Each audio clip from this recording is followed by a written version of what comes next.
저희들이 새해 들어와서 거룩한 습관을 세우는 해 이렇게 표를 세우고 우리 그 습관에 대한 말씀 듣고 있습니다. 오늘은 감사의 습관에 대해서 함께 말씀 나누고 싶습니다. 여러분 평소에 감사를 많이 합니까? 불평을 많이 합니까? 좀 어떤 것 같아요? 감사 시간이 많은가요? 불평 시간이 많은가요?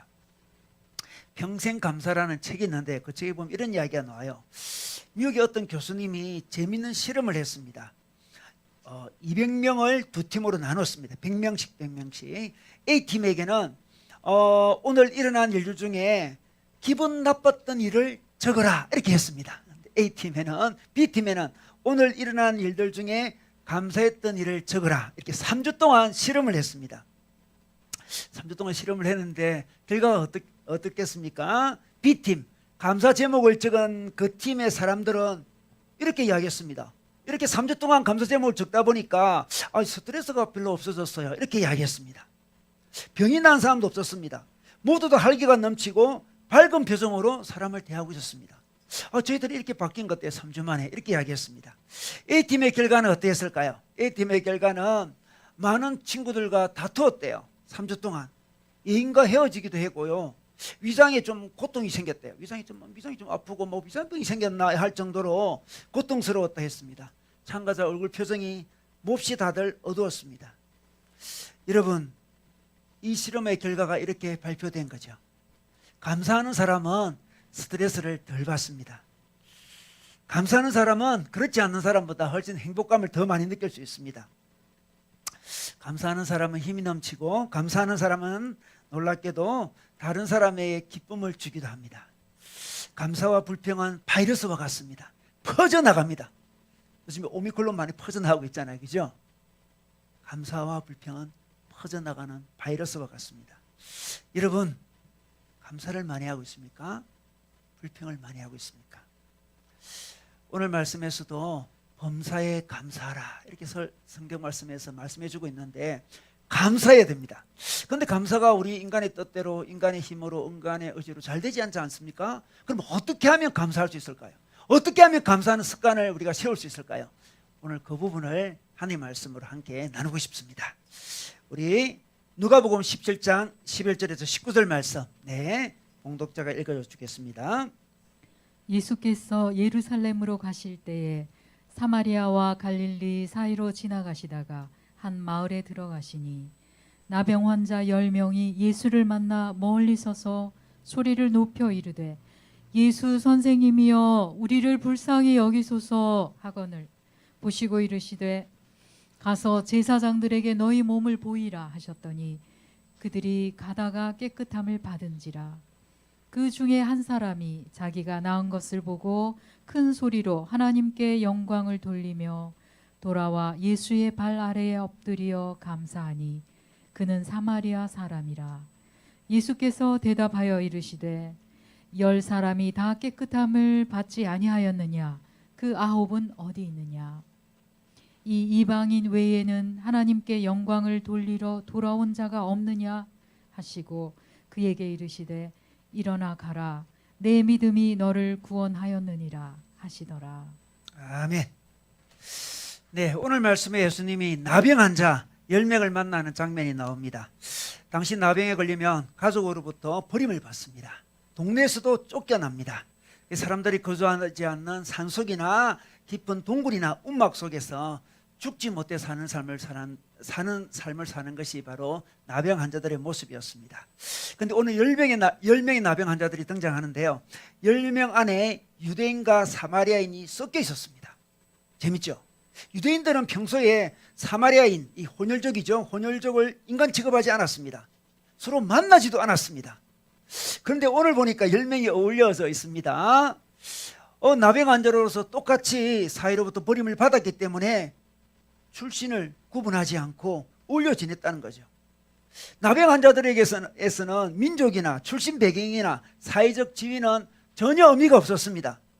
나병 환자, 한센병 환자라는 큰 정체성이 가장 그들의 큰 정체성이었기 때문에 그렇습니다. 다른 모든 정체성을 삼켜버리는 정체성, 나병 환자였습니다. 사마리아인이든 유대인이든 별 필요 없지 않았습니다. 그런데 그들이 오늘 예수를 보자 큰 소리를 외쳤습니다. 예수 선생님, 우리를 불쌍히 여기소서. 이렇게 큰 소리 외쳤습니다. 나병 환자들은 이 나병이 신이 주신 형벌이라 생각했습니다. 그래서 나병 환자들은 사람들과 우연히 마주치면 어떻게 소리치냐 그러면 부정하다, 부정하다, 부정하다 이렇게 외쳐야 됩니다. 사람들이, 정상인들이 자기에게 다가오지 못하도록 부정하다고 외쳐야 되는 거죠. 만약 그 실수로라도 그 소리를 외치지 못하면 어떻게 되겠습니까? 그리고 접속이 일어나면 그 사람들은 돌에 맞아 죽을 수도 있습니다. 근데 오늘 말씀해 보니까 그들은 예수님과 마주치자마자 부정하다, 부정하다, 부정하다 이렇게 외치지 않고 어떻게 외쳤습니까? 예수님, 불쌍히 여겨 주십시오. 이렇게 외쳤습니다. 불쌍히 여겨 주십시오. 예수님이 병자들을 고치신다는 소문을 들었겠죠. 그 사람들이. 그들은 예수님께 불쌍히 여겨달라고, 고쳐달라고 외치고 있습니다. 어쩌면 이 외침은 그들에게 마지막 희망이었는지 모르죠. 이렇게 외치다 예수님은 그들을 보고 어떻게 말씀하십니까? 너의 몸을 제사장들에게 보이라 이렇게 말씀합니다. 그 자리에서 고쳐주지 아니하시고 나음을 입었다 이렇게 말씀하지 않으시고 제사장들에게 보여라 이렇게 이야기합니다. 여러분, 왜 제사장들에게 보여야 될까요? 왜 보여야 될까요? 이 당시에는 이 나병이 치유될 수도 있지 않습니까? 치유되면 그 검증을 누가 하냐 그러면 제사장들이 했습니다. 제사장들이 검증하고 나았다는 것을 확인한 후에 선포해 줍니다. 이제 이 사람은 나병이 나았다 이렇게 선포를 해줘요. 법적인 어떤 선포를 해주는 거죠. 선언을 해줍니다. 그러면 그들은 어떻게 됩니까? 성전에 들어가서 예배도 드릴 수 있습니다. 가족에게 되돌아갈 수도 있습니다. 마을로 돌아가서 살 수도 있습니다. 직장도 구할 수 있습니다. 정상적으로 사회에 일원이 될 수 있었습니다. 그래서 예수님 그들에게 고쳐주지 않으셨음에도 불구하고 제사장에게 가서 검증을 받아라 그럽니다. 근데 그 10명은 그 예수님이 고쳐주실 줄 믿고 열심히 제사장에게 달려갑니다. 달려가다가 나음을 입었습니다. 달려가다 나음을 입었습니다.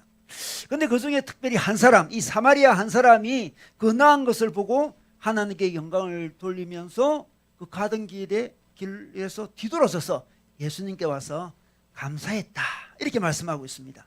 여러분, 9명은 계속 제사장을 찾아갔는데 왜 이 한 사람만 돌아와서 예수님께 감사했을까요?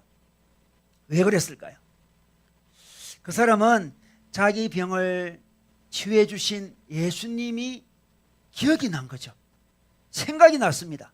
지금 제사장에게 달려가고 있습니다. 제사장은 자기 병이 치유된 것을 확인해 주는 그 정도의 사람이죠. 치유해 주는 사람이 아니에요. 확인, 치유된지를 확인만 해주는 사람, 검증만 해주는 사람이에요. 근데 이 병을 치유해 준 분이 더 중요하지 않겠습니까? 누가 치유해 주셨지? 그분이구나. 그분이 메시아이구나. 당시 유대인들은 또 사마리아인들은 메시아가 오면 모든 병을 치유한다는 이야기를 알고 있었습니다. 그리고 유대인들도 사마리아인들도 이 메시아를 열심히 기다리고 있었습니다. 이 사마리아인은 내가 메시아를 만났다는 것을 깨달았습니다. 메시아를 만났네. 우리 유대인들이, 우리 사마리아인들이 그토록 기다리던 메시아를 만났네. 그는 너무나 충격적이었습니다. 너무나 감동을 받았습니다. 그래서 돌아서 감사하러 오게 된 거죠. 여러분, 베드로의 형이 안드레지 않습니까? 안드레가 예수님을 만난 다음에 베드로에게 전도를 합니다. 베드로에게 전도할 때 어떻게 전도합니까? 내가 메시아를 만났다. 전도합니다. 유대인들은 메시아를 만나는 게 가장 큰 축복이기 때문에 그렇습니다. 우리가 메시아를 만났다. 빌립이 나다네엘을 전도할 때도 그랬습니다. 우리가 그를 만났다. 우리가 메시아를 만났다. 여러분, 오늘 사마리아인은 메시아를 만났습니다. 메시아를 만난 것이 가장 큰 그의 정체성이 되어버린 거죠. 원래 그의 정체성은 사마리아인이었습니다. 유대인들에게 핍박받고 차별받는 사마리아인이었습니다. 그러다가 한센병이 걸리니까, 나병에 걸리니까 나병 환자가 그의 정체성이었습니다. 신의 저주를 받은 자죠. 가족에게 쫓겨나고 사회도 쫓겨나고 철저히 버림받은 자였습니다. 그런데 이제 치유를 받았습니다. 사회 일원이 되었습니다. 정상적인 사회 일원이 된 거죠. 그러나 정상적인 사회 일원이 된 그 정체성보다 메시아를 만난 정체성이 더 큰 정체성이었습니다. 자기가 나병 걸려보니까 사회 일원이 되는 거 별로 중요하지 않았습니다. 나병에 걸려보니까 사회에서 지위가 높은 사람, 낮은 사람, 유대인이든 사마리아든 별로 중요하지 않아요. 나병의 정체성이 모든 정체성을 다 삼켜버렸습니다. 저희가 지금 메시아를 만났습니다. 메시아를 만난 그 정체성은 모든 다른 정체성을 삼켜버릴 정도로 감동적이고 충격적이었습니다. 9명은 어떻습니까? 9명은 사회의 정상적인 일원이 된 그 정체성이 더 큰 정체성이었습니다. 메시아를 만난 정체성보다 이 더 큰 정체성이어서 더 빨리 제사장에게 달려갔습니다. 그가 나병이 되어서 유대인들과 함께 지내면서 그는 많은 것을 생각하게 되었습니다. 인간적인 조건들은 별것이 아니구나. 나병 걸리니까 아무것도 아니었어요. 그동안 인간적인 조건, 유대인이냐, 뭐 사마리아인이냐, 뭐 사회적 지위가 어떠냐, 집안 배경이 어떠냐, 그런 것들이 굉장히 중요한 줄 알았더니만 나병 걸리니까 아무런 소용이 없었습니다. 마찬가지죠. 우리가 메시아를 만난 하나님 나라의 백성이 된 정체성이 너무나 큰 정체성인 사람은 다른 배경은 그렇게 중요하지 않습니다. 중요하지 않아요. 그래서 이 정체성 때문에 예수님께 감사하러 나왔습니다. 여러분, 감사하는 사람은 정체성이 분명한 사람이죠. 정체성에서 감사가 나오는 거예요. 정상적인 사회 일원이 되었다. 그 정체성보다 더 큰 정체성, 내가 메시아를 만났다는 그 정체성이 큰 사람은 자연스럽게 감사가 나오는 겁니다. 제가 요즘에 그 습관에 대한 책을 많이 읽고 있는데요. 지난주에 제가 습관에 대한 헤빗 소개했죠. 오늘은 작은 습관의 힘이라는 책을 소개하고 싶네요. 이 어토믹 헤빗, 어토믹이 아주 작은 그런 말이잖아요. 작은 습관이 있습니다. 아주 작은 습관의 힘이라는 책이 있는데 그 책에 보면 있잖아요. 사람을 움직이는 비밀은 정체성에 있다 이렇게 소개하고 있습니다. 자, 우리가 어떤 행동을 변화시키려면 세 단계의 층이 있습니다. 가장 바깥층이 있고 중간층이 있고 안에 핵심층이 있습니다. 가장 바깥층은 뭐냐 그러면 결과를 변화시키려고 노력하는 결과를. 예를 들어서 뭐 나 다이어트 하겠다. 예를 들어서 내가 다이어트 하겠다 이런 사람 있잖아요. 가장 밖에 있는 어떤 결과를 변화시키려고 노력하는 사람이죠. 결과를. 나 이번에 다이어트 할 거야. 나 이번에 올해 책을 많이 읽을 거야. 이런 거 있잖아요. 이런 목표들 가장 바깥에 있는 층입니다. 그 안에 있는 층은 어떤 층이냐 그러면 과정을 변화시키려고 합니다. 나는 매일 헬스장에 갈 거야. 다이어트 하기 위해서. 좀 구체적으로 됐죠. 그죠? 중간, 이게 중간. 네. 과정을 변화시킵니다. 책을 많이 읽기 위해서 내가 월요일마다 도서관에 갈 거야. 이런 거 있잖아요. 과정을 변화시키는 거예요. 근데 가장 안쪽의 층은 뭐가 있냐 그러면 정체성을 변화시키는 거예요. 여러분, 행동이 바뀌려면 어떻게 됩니까? 정체성을 바꿔야 돼요. 결과를 바꿔야 되는 층도 물론 필요합니다. 중간층도 필요합니다. 가장 핵심은 정체성을 바꿔야 됩니다. 사람들은 자꾸 결과 중심의 습관을 세우려고 합니다. 과정 중심의 습관을 세우려고 합니다. 그러나 우리가 원하는 것을 성취하려면, 지속적으로 하려면 정체성 중심의 습관을 세워야 돼요. 정체성을 바꿔야 됩니다. 뭐 예를 들면 두 사람이 검연을 하고 있다 생각해 봅시다. 담배를 끊기로 했습니다. 근데 어느 날 옆에 있는 친구가 담배 한 대를 줄 수 있습니다.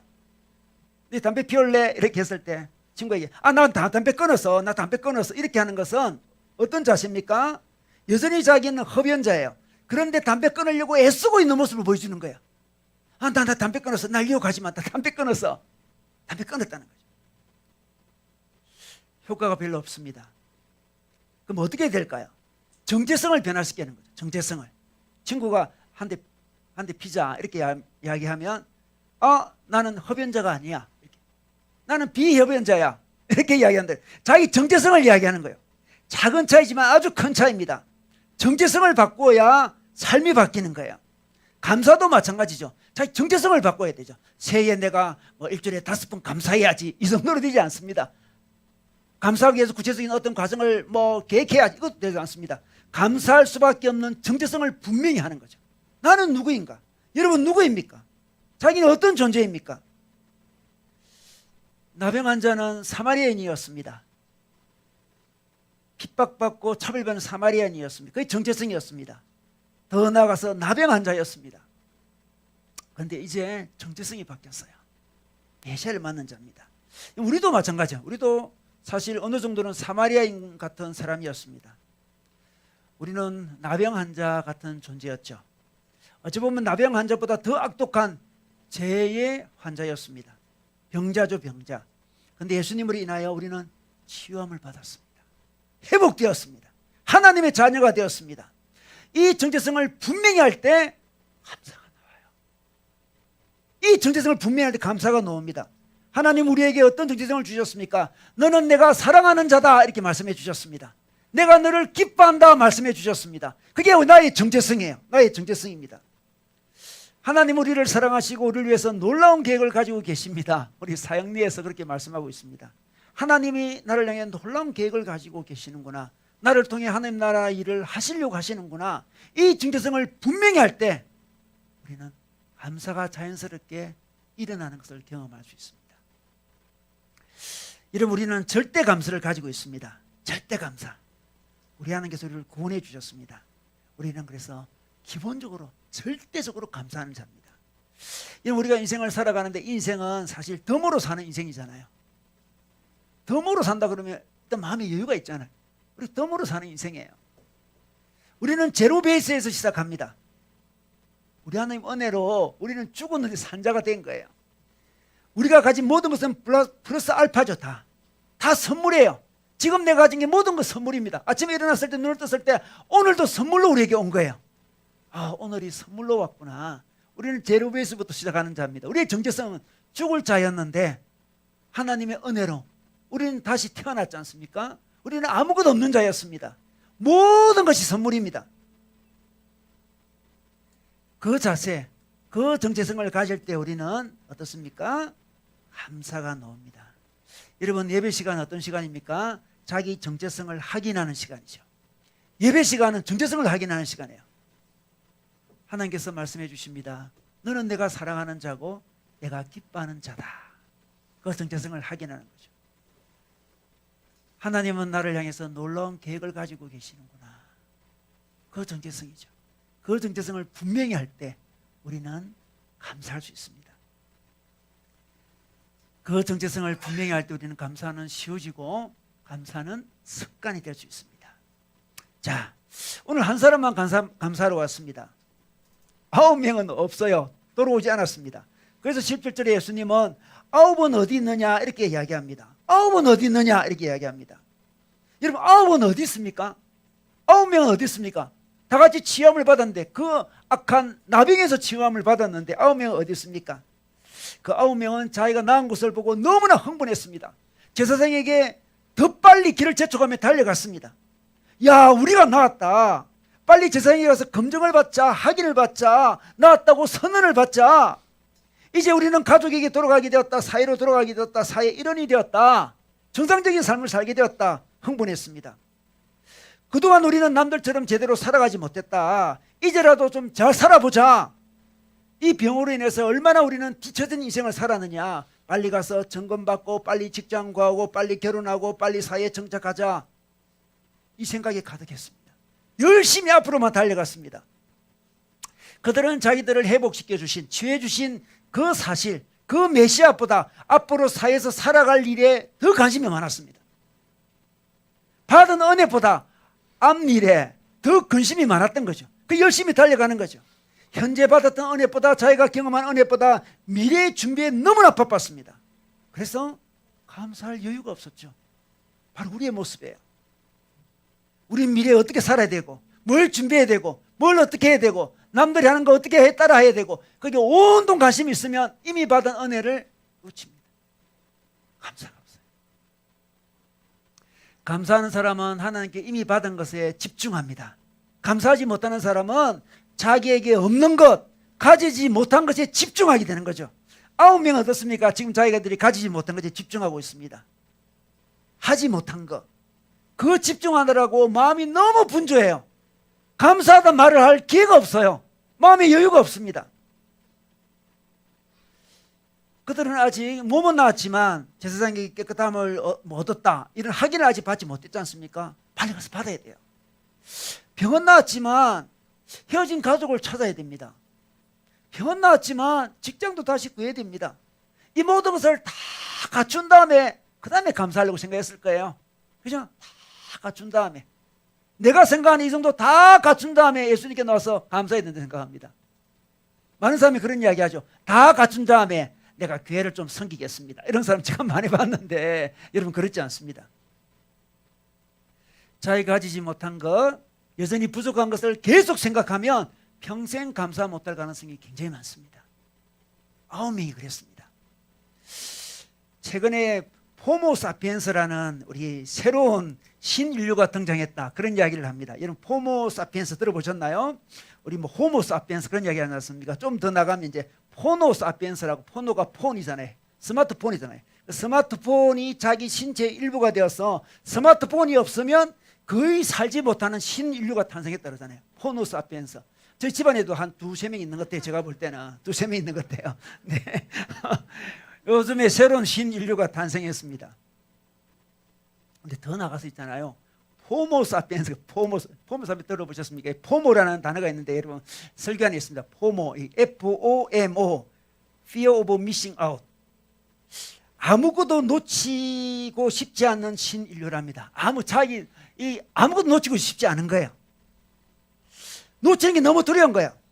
다른 사람은 다 알고 즐기고 나누고 돈까지 벌고 있는데 나만 모르는 거 아닌가? 나만 놓치는 거 아닌가?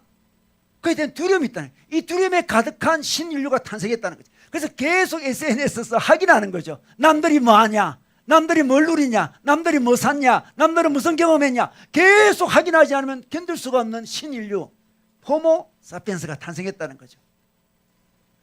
남들은 다 부동산과 비트코인으로 돈 벌고 있는데 주식으로 대박치고 흥겨운 파티에 초대되고 뭐 신상 득템하고 뭐 이렇게 사는데 나는 뭐하나, 이런 생각이 듭니다.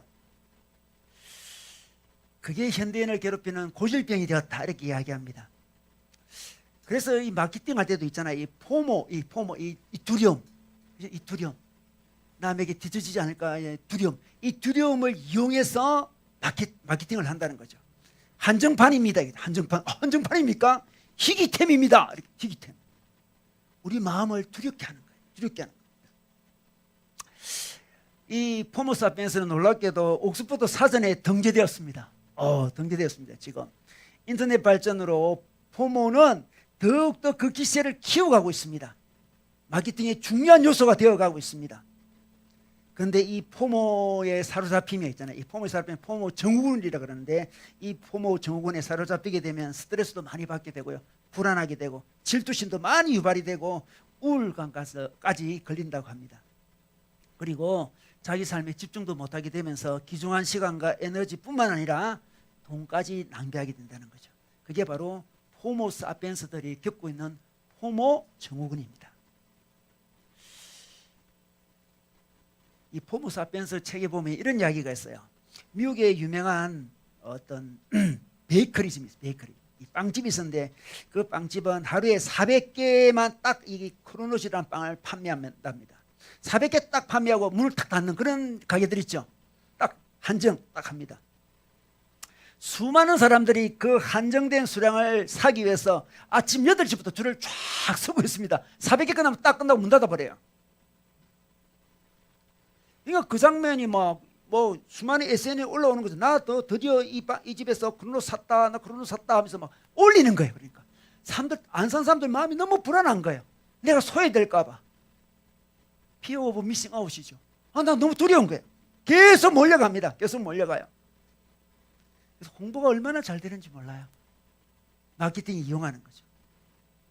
그런데 놀랍게도 있잖아요. 그 줄을 계속 줄 서 있는데 바로 옆에 벤치가 있었는데 벤치에 한 남자가 움직이지 않고 계속 앉아 있었어요. 며칠이나 앉아 있었는데 그 사람은 죽은 사람이었어요. 줄 쫙 서 있었지만 이 사람이 죽은지 아무도 발견하지 못했다는 거죠. 정말 중요한 걸 못 보는 거죠. 완전히 정신을 잃은 거예요. 그 400개 안에 들어가려고 줄을 쓰고 있는데 지금 옆에 사람이 죽은지도 모른다는 거죠. 바로 우리 현대인의 모습인지 모릅니다. 맛집이라고 소문난 음식점 앞에 긴 줄을 섭니다. 왜 줄을 섭니까? 놓치지 않았다는 것을 증명하기 위해서. 자기 SNS에 올려야 되잖아요. 나는 놓치지 않았다. 포모 두려움 때문에, 증후군 때문에 그렇습니다.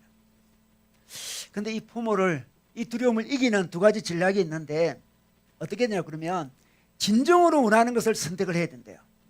진정으로 자기가 원하는 걸 딱 선택해야 됩니다. 그리고 선택하지 않는 것을 기꺼이 놓아주는 용기가 필요하답니다. 진정으로 원하는 걸 선택하면 됩니다. 모든 걸 다 선택할 수 없습니다. 이 포모 증후군에 걸린 사람은 모든 것을 선택하려다가 나중에는 아무것도 선택하지 못한대요. 이런 9명이 이 포모 증후군에 사로잡혔다 할 수 있습니다. 정신없이 달려가고 있습니다. 이 증후군에 사로잡히면 결코 우리는 감사할 수 없습니다. 나는 소외되면 안 되고, 나는 놓치면 안 되는데, 남들이 한 거 다 해야 되는데, 이게 사로잡히면 감사할 틈이 없습니다. 중요한 걸 놓치게 되는 거죠. 줄 서서 빵 산다고 옆에 사람이 죽어가고 있는데 죽어가는지도 몰라요. 이게 사로잡히면 정말 소중한 걸 놓칩니다. 뭘 놓칩니까? 예배를 놓치죠. 메시아를 놓칩니다. 메시아를. 주님을 놓칩니다. 영적인 교제를 놓칩니다. 정말 중요한 것을 붙잡아야 돼요. 여러분, 우리는 늘 받은 복을 세워봐야 됩니다. 받은 복을 세워보아라, 그런 찬양이 있지 않습니까? 받은 복을 먼저 세워봐야 돼요. 감사는 소유가 넉넉함에 있지 않고 깨달음의 깊이에 달려 있습니다. 미래의 포모에, 두려움에 사로잡히지 말고 오늘 주신 복에 감사할 때 우리는 감사가 습관이 됩니다. 여러분, 오늘을 바라보고 있습니까? 미래를 바라보고 있습니까? 자기가 가진 것을 바라보고 있습니까? 가지지 못한 것을 바라보고 있습니까? 우리 생각이 가지지 못한 것, 미래의 것, 준비해야 될 것, 남들과 비교, 거기에 온통 마음을 빼앗기면 우리는 감사를 잃게 됩니다. 그러나 받은 복을 세워볼 때 우리는 감사가 습관이 됩니다. 자, 오늘 한 사람이 돌아왔다 했습니다. 이 돌아온 한 사람에게 예수님은 19절에 이런 말씀을 합니다. 내 믿음이 너를 구원하였다, 이렇게 말씀합니다. 내 믿음이 너를 구원하였다는 것. 여기서 구원은 뭘까요? 육신의 구원이 아니겠죠. 육신의 구원은 이미 받았으니까, 다 받았으니까. 믿음이 너를 구원했다, 이 말은 영혼이 구원받았다는 거예요. 너의 영혼마저, 육신은 이미 구원받았고 너의 영혼마저 구원받았다는 거죠. 깊은 차원의 치유를 이야기합니다. 깊은 차원의 축복을 이야기합니다. 깊은 차원의 치유, 깊은 차원의 구원, 깊은 차원의 축복은 어떻게 누릴 수 있게 되었습니까? 감사 때문에 그랬습니다. 나머지 9명은 이 깊은 차원의 치유도 경험하지 못하고 이 축복도 경험하지 못했습니다. 감사가 없습니다. 근데 이 한 명은 감사가 있었기 때문에 더 높은 차원의 축복을 경험하게 되는 거죠. 나머지 9명은 감사가 없었습니다.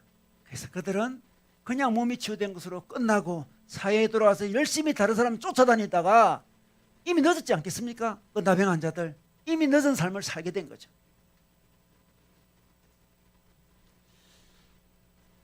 그러므로 우리는 받은 것을 감사할 줄 알아야 됩니다.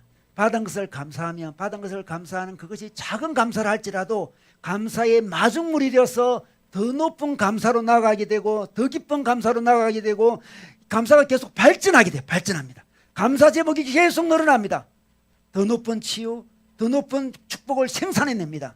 그래서 감사는 성장하는 거예요. 여러분 자신의 감사가 성장하고 있습니까? 안 그러면 혹시 퇴보하고 있습니까? 감사하는 사람은, 감사가 습관이 된 사람, 감사 제목이 계속 많아지는 거예요. 더 깊은 감사, 더 깊은 축복, 더 깊은 감사 계속 일어나는 거죠. 우리 스펄전 목사님이 감사에 대해서 이렇게 이야기했습니다. 불행할 때 감사하면 불행이 끝나고 형통할 때 감사하면 형통이 연장된다, 이렇게 말씀하셨습니다. 촛불을 보고 감사하면 하나님은 전등불을 주시고 전등불을 보고 감사하면 달빛을 주시고 달빛을 보고 감사하면 햇빛을 주시고 햇빛을 보고 감사하면 천국빛을 주신다, 이렇게 말씀하셨습니다. 여러분, 우리는 감사를 훈련해야 돼요. 처음에 작은 감사라도 감사를 훈련해야 됩니다. 촛불 같은 감사라도 감사를 훈련해야 됩니다. 그러면 그 감사가 자라나게 되는 거죠. 이런 우리 미국의 오프라 윈프리 우리 잘 알고 있습니다. 그 사람이 아주 어린 시절 불우한 시절을 보냈다고 알려지지 않습니까? 그런데 그에게 참 놀라운 습관이 있었는데 감사 습관이 있었습니다. 그가 지금은 정말 토크쇼의 대단한 요왕이 됐지만 그 내면에는 참 놀라운 그 습관이 있었다는 거죠. 어떤 습관이었습니까? 감사 습관인데 하루마다 이렇게 자기가 이 감사 노트를 적었답니다. 감사 일기를 적은 거죠. 하루에 5가지씩 감사하기로 했습니다. 그 매일 적었대요. 5가지씩 감사. 그 감사 내용은 아주 지극히 평범한 이야기였어요. 오늘도 잠자리에서 거뜬히 일어나게 해주시니 감사합니다. 오늘도 유난히 눈부시고 파란 하늘을 보게 해주셔서 감사합니다. 오늘 점심때 맛있는 스파게티를 먹게 해주셔서 감사합니다. 오늘 내게 얄미운 짓을 한 동료에게 화를 낼 수 있었음에도 불구하고 화를 참게 된 거 감사합니다. 오늘 좋은 책을 읽었는데 그 좋은 책을 저술한 그 작가에게 감사합니다. 지극히 일상적인 거였습니다. 그는 감사 일기를 적었습니다. 참 좋은 습관이죠. 여러분, 새해 들어서 우리가 감사를 습관으로 채우면 좋겠습니다. 비록 작은 것일지라도 감사하면 좋겠습니다.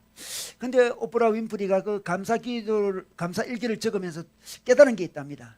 그래서 첫 번째는 인생에 소중한 것이 무엇인지 깨달았대요. 자꾸 감사를 적다 보면 이게 소중했구나, 이게 소중히 깨달았대요. 그리고 두 번째는 삶의 초점을 어디에 둘지 깨달았대요. 놀라운 축복 아니겠습니까? 정말 소중한 것이 무엇이고 자기 삶의 초점을 어디에 둬야 되는 것도 깨달았다는 거죠. 이 감사는 감사를 불러옵니다. 감사는 더 큰 축복을 불러온다는 거죠. 감사는 성장하고 발전하고, 감사는 깊어지고 폭이 넓어지는 게 감사예요. 새해 우리의 감사가 성장하고 발전하고 깊어지고 넓어지면 좋겠습니다.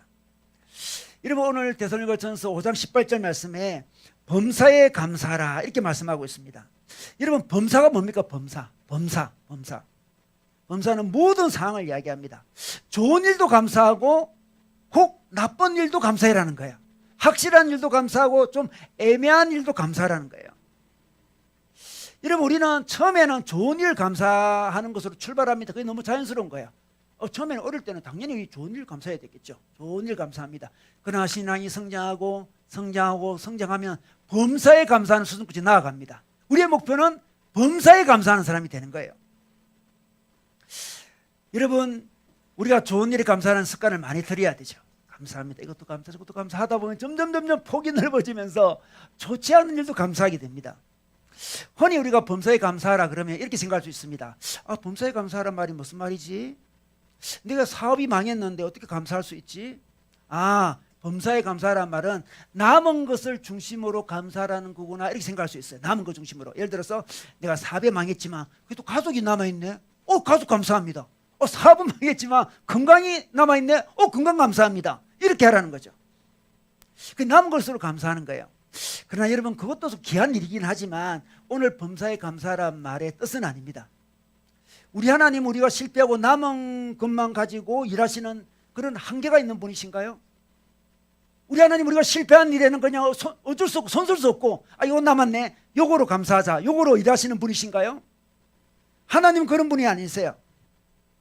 하나님, 우리가 실패한 부분은 하나님도 어쩔 수 없는 그런 분이 아니십니다. 하나님은 우회하는 거예요. 하나님은 우리가 실패한 일을 통해서도 작품을 만들어 가십니다. 실패한 거 다 제끼두고 남은 것으로 작품을 만드신 분이 아니고 실패한 그것을 통해서도 작품을 만들어 가시는 분이십니다.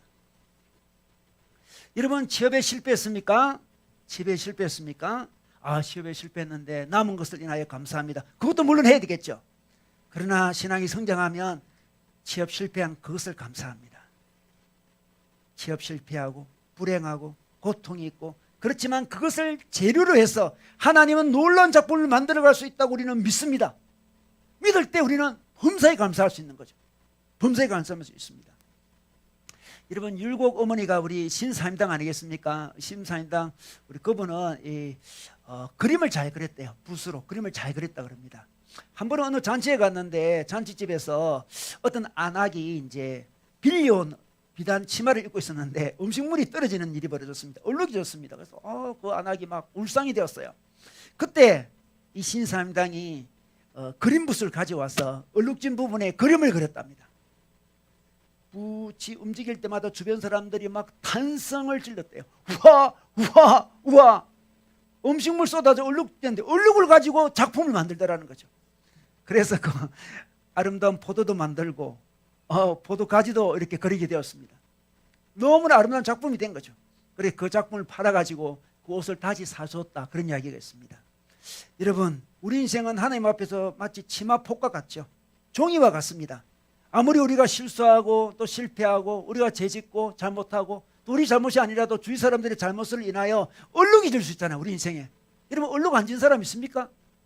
자기 인생의 종이가 깨끗하기만 합니까? 얼룩 진 사람이 너무 많습니다. 누구의 잘못이든 간에 우리는 얼룩 진 게 많이 있어요.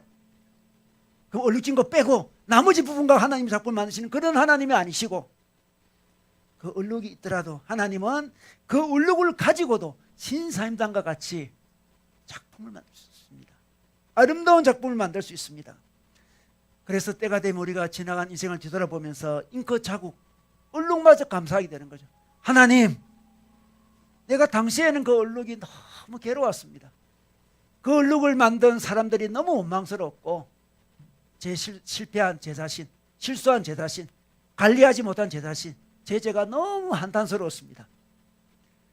그런데 있잖아요, 신앙이 자라면서 깨닫습니다. 하나님, 제가 실패했지만, 실패한 게 뭐 실수한 게 잘했다는 건 아니죠. 해결할 거 해결해야 되는 거죠. 그렇지만 하나님은 너무나 크신 분이시고, 너무나 사랑이 많으신 분이시고, 너무나 능력이 뛰어난 분이셔서 나의 그 실패, 그걸 가지고도 이렇게 아름다운 작품을 만드시네요. 하나님, 그래서 그 실패한 것마저도 하나님께 감사합니다. 이렇게 할 수 있는 거죠. 여러분, 우리 신앙의 수준을 알아보는 방법은, 가장 좋은 방법은 우리가 얼마나 자주, 얼마나 넓게, 얼마나 깊이 감사하는지를 보면 됩니다. 얼마나 자주 감사합니까? 얼마나 넓게 감사합니까? 얼마나 깊게 감사합니까? 어렵고 힘든 것도 감사합니까? 제가 좋아하는 복음성가 중에 날 구원하신 주 감사했습니다. 이 복음성가 가사 내용을 보면 날 구원하시다 이렇게 노래하고 있습니다. 지난 추억 인해 감사, 향기로운 봄철에 감사, 외로운 가을날 감사. 여러분 인생에 외로운 가을날이 있었죠? 외로운 가을날 없는 사람 누가 있습니까? 외로운 가을날. 우리는 있잖아요, 봄날이 좋아요. 향기로운 봄철에 감사하는 건 너무나 익숙하고 좋습니다. 좋죠, 좋은 거예요. 그러나 우리 인생에 외로운 가을날이 있습니다. 외로운 가을날 감사. 우리 인생의 외로운 가을날, 그날도 뒤돌아보면서 감사하자는 겁니다. 길가에 장미꽃 감사, 장미꽃 가시 감사. 이러면 장미꽃 감사하는 거 쉬워요. 쉽잖아요. 근데 장미꽃 안에 가시가 있잖아요. 가시. 그 가시도 감사할 수 있다. 기쁨과 슬픔도 감사. 기쁨만 감사한 게 아니죠. 슬픔도 감사합니다. 하늘 평안을 감사, 응답하신 기도 감사, 거절하신 것 감사. 여러분 기도 응답받을 때 얼마나 감사합니까? 근데 응답받지 못한 기도도 많이 있잖아요. 많이 있습니다. 응답받지 못한 게 그게 응답이에요, 여러분. 뒤돌아보면 그게 응답이었다니까요. 뒤돌아보면서 거절하신 것 감사. 그때 내가 이렇게 해달라고 그렇게 기도했는데 하나님 거절하셨는데 그때는 너무나 섭섭하고 힘들고 마음 아팠지만 먼 날 뒤돌아보니까 그것도 하나님의 사랑이었던 걸 알게 되고 거절하신 것 감사. 아픔과 기쁨도 감사, 절망 준 위로 감사, 청량 못할 은혜 감사, 크신 사랑 감사해. 이 찬양이죠. 여러분 로마서 8장 28절에 보면 우리가 잘 아는 말씀이죠. 제가 한번 읽어보겠습니다. 우리가 알거니와 하나님을 사랑하는 자, 곧 그의 뜻대로 부르심을 입은 자들에게는 모든 것이 합력해서 선을 이루느니라. 우리가 너무나 잘 아는 말씀이죠. 그런데 우리는 모든 것이 합력해서 선을 이룬다, 이 말씀만 너무 좋아해요. 그죠? 뭐 우리 실수하고 뭐 부족하고 이러면 원대로 잘 안 되면 아예 모든 합력 선을 이루겠죠, 이렇게 생각합니다. 그 말이 틀린 말은 아니지만 앞에 조건이 그죠? 하나님을 사랑해야 됩니다. 그의 뜻대로 부르심을 입어야 됩니다. 그의 뜻대로 부르심을 입는 그 부분 중에 하나가 뭐냐? 감사하는 거죠. 범사에 감사하라. 이것이 너희를 향하신 주님의 뜻이니라. 하나님 뜻이라. 감사할 때, 사랑할 때 모든 것이 합력해서 선이 이루어져요. 그 모든 것 안에 수많은 우리의 실수와 잘못과 죄와 수많은 것들이 있겠죠. 우린 그것을 선으로 만들고 싶습니다. 어떻게 됩니까? 감사할 때 그렇습니다. 여러분 우리는 그러므로 감사가 성장하도록 해야 됩니다. 감사가 성장해서 더 큰 감사, 그리고 감사가 습관이 되도록 해야 됩니다. 그렇게 될 때 우리에게 하나님의 선이 이루어질 것입니다. 여러분 새해에 감사로 습관을 세우시기를 우리 주님의 이름으로 축원합니다.